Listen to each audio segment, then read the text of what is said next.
2020 ಕನ್ನಡ ವಾಹಿನಿಗೆ ಸ್ವಾಗತ. ಕಲಬುರಗಿ ನಗರದ ಮೂಲಭೂತ ಸೌಲಭ್ಯಗಳನ್ನು ಒದಗಿಸುವಂತೆ ಆಗ್ರಹಿಸಿ ಕಲಬುರಗಿ ಜಿಲ್ಲೆಯ ಶಹಾಬಾದ್ ಪಟ್ಟಣದಲ್ಲಿ ಕರ್ನಾಟಕ ದಲಿತ ಸಂಘರ್ಷ ಸಮಿತಿ ಅಂಬೇಡ್ಕರ್ ವಾದ ತಾಲೂಕು ಸಮಿತಿ ವತಿಯಿಂದ ಬುಧವಾರ ನಗರಸಭೆ ಕಚೇರಿ ಎದುರು ಧರಣಿ ಸತ್ಯಾಗ್ರಹ ಮಾಡಲಾಗಿದೆ.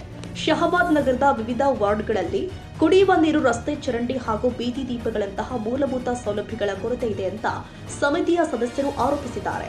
ವಾರ್ಡ್ ಸಂಖ್ಯೆ 7, 11, 12, 13 ಮತ್ತು 14ರಲ್ಲಿ ಇರುವಂತಹ ಕೊಳವೆ ಬಾವಿಗಳನ್ನು ತಕ್ಷಣ ದುರಸ್ತಿ ಮಾಡಿ ಮೋಟಾರ್ ಮತ್ತು ಪೈಪ್ಲೈನ್ ವ್ಯವಸ್ಥೆ ಕಲ್ಪಿಸಬೇಕು ಅಂತ ಒತ್ತಾಯಿಸಿದರು. ಬೇಸಿಗೆ ಕಾಲ ಸಮೀಪಿಸ್ತಾ ಇರುವ ಹಿನ್ನೆಲೆ ಕುಡಿಯುವ ನೀರಿನ ಸಮಸ್ಯೆಯನ್ನ ತಕ್ಷಣ ಪರಿಹರಿಸಬೇಕು ಅಂತ ಮನವಿ ಮಾಡಿದ್ದಾರೆ. ವಾರ್ಡ್ 14ರ ಭಾರತ ಲೇಔಟ್ ಪ್ರದೇಶದಲ್ಲಿ ಚರಂಡಿ ಮತ್ತು ಸಿಸಿ ರಸ್ತೆ ನಿರ್ಮಾಣ ಮಾಡಬೇಕು.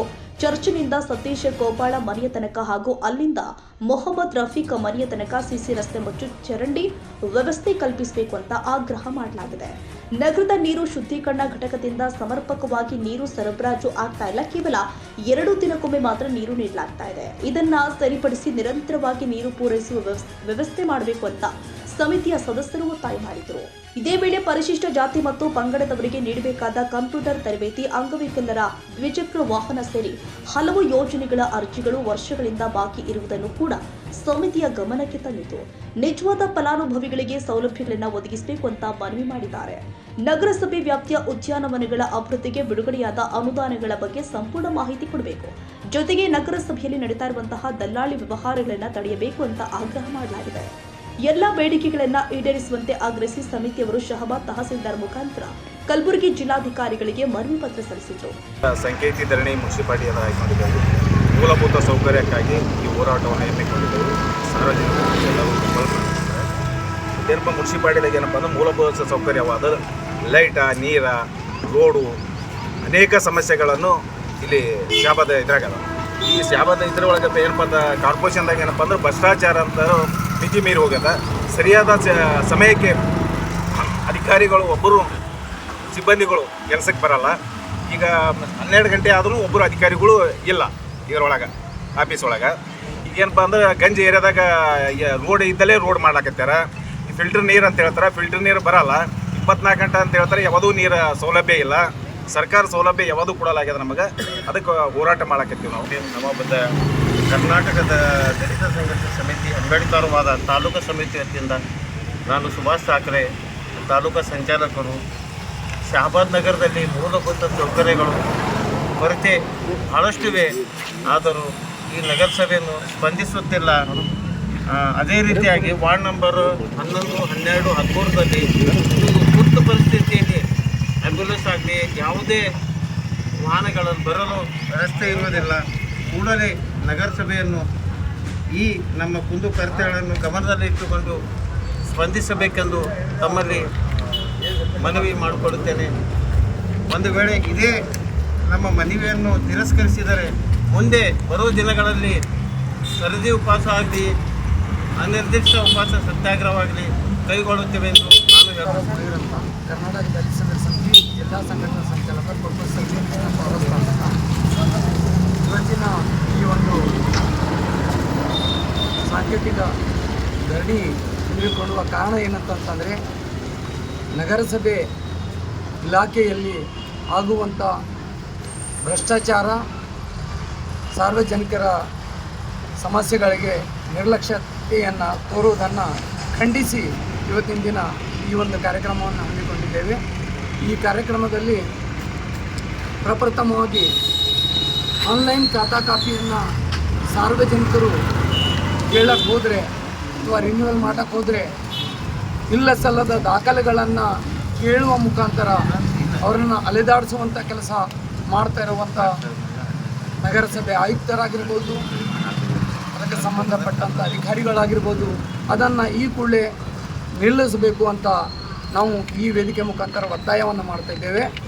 ಕಾರಣ ನಾಮಫಲಕ ಇರಲಾರ್ದೇ ನೀವು ಆ ಡಾಕ್ಯುಮೆಂಟ್ಸ್ ತುಂಬ ಈ ಡಾಕ್ಯುಮೆಂಟ್ಸ್ ತುಂಬ ಅಂತ ಅಲೆದಾಡಿಸುವಂಥ ಕೆಟ್ಟ ಪದ್ಧತಿ ಏನಿದೆಯಲ್ಲ, ಆ ಪದ್ಧತಿಯನ್ನು ಬಿಟ್ಟು ಸಂಬಂಧಪಟ್ಟಂಥ ದಾಖಲೆಗಳ ನಾಮಫಲಕವನ್ನು ಹಾಕಿದಾಗ ಜನರು ಆ ನಾಮಫಲಕದಲ್ಲಿ ಇದ್ದಂಥ ದಾಖಲೆಗಳ ಸಮೇತ ತಮ್ಮ ಇಲಾಖೆಗೆ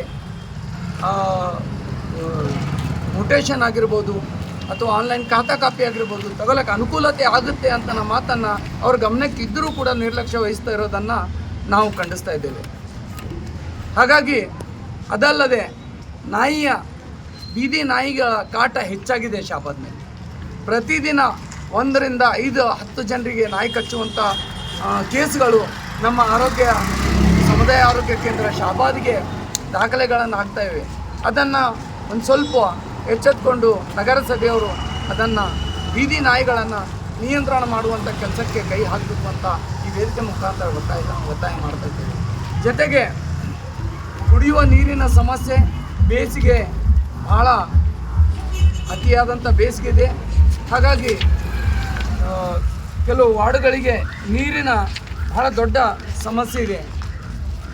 ವಾರ್ಡ್ ನಂಬರ್ 1 ರಿಂದ 7ರವರೆಗೆ 11, 12 ಮತ್ತು 13 ಮತ್ತು 14 ಬಡಾವಣೆಯಲ್ಲಿರುವಂಥ ನೀರಿನ ಸಮಸ್ಯೆ ಅತಿಯಾಗಿರೋದ್ರಿಂದ ಅಲ್ಲಿರುವಂಥ ಕೊಳವೆ ಬಾವಿಗಳನ್ನು ಮತ್ತೆ ನವೀಕರಿಸಿ ಅದನ್ನು ಪುನರಾರಂಭಿಸಿ ಅಲ್ಲಿ ಜನರಿಗೆ ನೀರಿನ ಅನುಕೂಲತೆಯನ್ನು ಮಾಡಿಕೊಡ್ಬೇಕಂತ ಈ ವೇದಿಕೆ ಮುಖಾಂತರ, ಈ ಹೋರಾಟದ ಮುಖಾಂತರ ಮಾನ್ಯ ಆಯುಕ್ತರಿಗೂ ಆಗ ಸಂಬಂಧಪಟ್ಟಂಥ ಅಧಿಕಾರಿಗಳಿಗೆ ನಾವು ಈ ಹೋರಾಟದ ಮುಖಾಂತರ ಎಚ್ಚರಿಕೆಯನ್ನು ಕೊಡ್ತಾ ಇದ್ದೇವೆ. ಒಂದು ವೇಳೆ ಇಂಥ ಸಾರ್ವಜನಿಕರಿಗೆ ಬೇಕಾದಂಥ ಜ್ವಲಂತ ಸಮಸ್ಯೆಗಳನ್ನು ನೀವು ಕಡೆಗಣಿಸಿದರೆ ಮುಂಬರುವ ದಿನಗಳಲ್ಲಿ ನಿಮ್ಮ ಇಲಾಖೆಗೆ ಬೀಗ ಮುದ್ರೆ ಹಾಕುವಂಥ ಕಾರ್ಯಕ್ರಮವೂ ಆಗ್ಬೋದು ಅನ್ನೋ ಮಾತನ್ನು ಹೇಳ್ತಾ ಸರ್, ಇಲ್ಲಿ ಏನದ, ಇಲ್ಲಿ ರೋಡ್ ಸರಿ ಇಲ್ಲ, ಆಮೇಲೆ ಬೀದಿ ದೀಪಗಳು ಇಲ್ಲ, ಆಮೇಲೆ ನಮ್ಮ ಬಸವರಾಜ ಮಯೂರಣ್ಣ ಅಂದಾಗ ಬೀದಿ ನಾಯಿಗಳು ಎಲ್ಲ ವಾರ್ಡ್ದಲ್ಲಿ ಬೀದಿ ನೀರು ಇರ್ಬೋದು.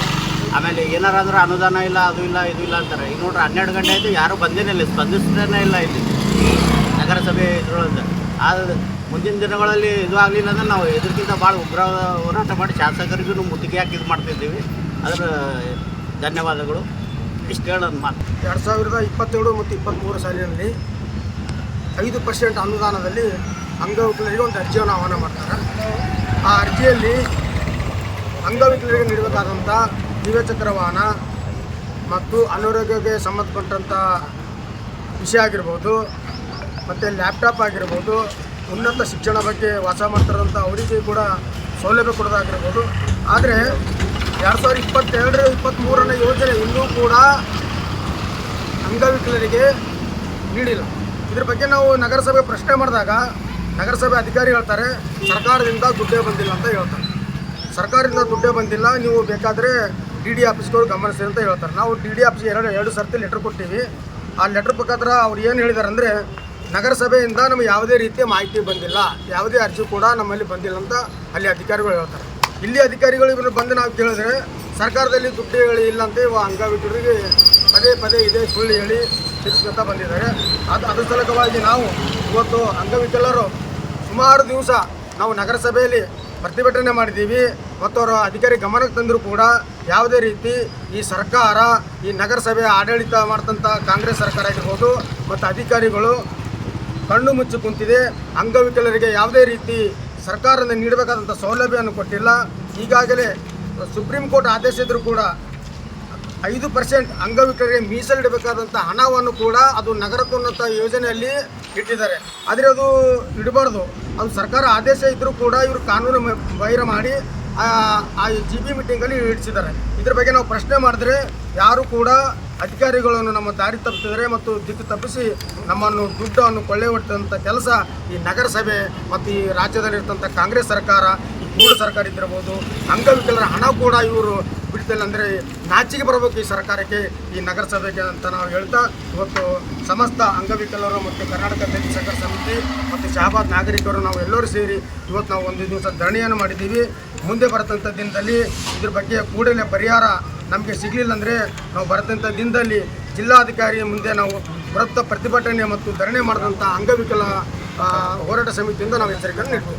ಈ ಸಂದರ್ಭದಲ್ಲಿ ಸಮಿತಿಯ ಜಿಲ್ಲಾ ಸಂಚಾಲಕ ಸತೀಶ್ ಕುಮಾರ್ ಕುಬಳಕರ್, ತಾಲೂಕು ಸಂಚಾಲಕ ಸುಭಾಷ್ ಸಕಾರೆ, ವಿಶಾಲ್ ಪಟ್ಟಣಕರ್, ಮನೋಹರ್ ಕುಳ್ಳೂರ, ರಾಣೋಜಿ ಹಾತಿಮನಿ, ನಾಗರಾಜ್ ಹಲ್ದಿಯಾಳ್, ಹುಲಿಗೇಶ್ ನಾಟೇಕರ್, ಮಲ್ಲಪ್ಪ ನಡುವಿನಕೇರಿ, ನರಸಿಂಹಲು ರಾಯಚೂರ್, ಬಸವರಾಜ್ ಮಯೂರ್, ಚಂದ್ರಕಾಂತ್ ಪಾಟೀಲ್, ಆಂಜನೇಯ ಕುಶಾಲೆ, ಶ್ರೀನಿವಾಸ ದಂಡಗುಲ್ಕರ್ ಸೇರಿ ಹಲವು ಕಾರ್ಯಕರ್ತರು ಧರಣಿಯಲ್ಲಿ ಭಾಗವಹಿಸಿದ್ರು.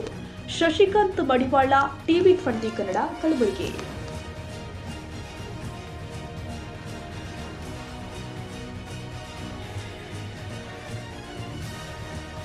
ಕನ್ನಡಿಗರ ಮೆಚ್ಚಿನ ನಿಮ್ಮ ಟಿವಿ 20 ಕನ್ನಡ ವಾಹಿನಿ ಇದೀಗ ಟಿವಿಯಲ್ಲಿ ಲಭ್ಯ.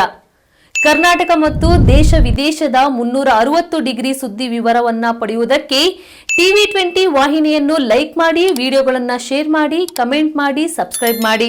HCN ಕೇಬಲ್ 842 ನಂಬರ್ನಲ್ಲಿ ಹುಕ್ಕೇರಿ ತಾಲೂಕು ಹಾಗೂ ಸಂಕೇಶ್ವರದ ಸುತ್ತಮುತ್ತಲಿನ ಹಳ್ಳಿಗಳಲ್ಲಿ ಲಭ್ಯ. PCN ಕೇಬಲ್ 129 ನಂಬರ್ನಲ್ಲಿ ಹಾರುಗೆರೆ ಸುತ್ತಮುತ್ತಲಿನ ಹಳ್ಳಿಗಳಲ್ಲಿ ಲಭ್ಯ. ರಾಯಬಾಗ್ ಡಿಜಿಟಲ್ ಚಾನೆಲ್ ಕೇಬಲ್ 80ನೇ ನಂಬರ್ನಲ್ಲಿ ರಾಯಬಾಗ ತಾಲೂಕಿನ ಸುತ್ತಮುತ್ತಲಿನ ಹಳ್ಳಿಗಳಲ್ಲಿ ಲಭ್ಯ. UDCN ಕೇಬಲ್ ನೆಟ್ವರ್ಕ್ ಉಗಾರ ಸುತ್ತಮುತ್ತಲಿನ ಹಳ್ಳಿಗಳಲ್ಲಿ ನಿಮ್ಮ ಟಿವಿ 20 ಕನ್ನಡ ವಾಹಿನಿಯೂ ಲಭ್ಯ.